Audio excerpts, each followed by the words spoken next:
Hi everybody, this is Martin Mesa with Rate 1 Financial. Hope you're having a great day. Today the question is, what happens to real estate property that I own when I get married here in California? That's a great question, and before I get into it, I want to say first of all, I am not an attorney, so in your situation, check with your attorney to see what's right for you to do.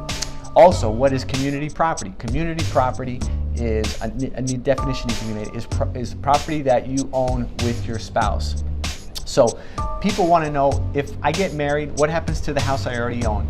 Does it automatically become community property with my new spouse, or can I keep it separate?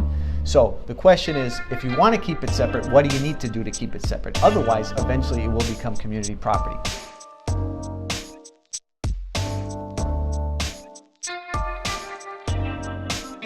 So my understanding is, as long as you keep the two separate, in other words, you don't use community property funds or assets towards paying the mortgage payment or paying for repairs on this property you want to keep separate, it will continue to be considered separate property, and your new spouse will not have any ownership interest in that property.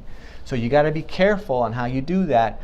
That's where you want to check with an attorney to make sure you're doing it properly, so that by default this doesn't become community property. Because if you start making the mortgage payments from a joint bank account with your spouse, that by default could make that house community property. But if you do it separately, you should be okay.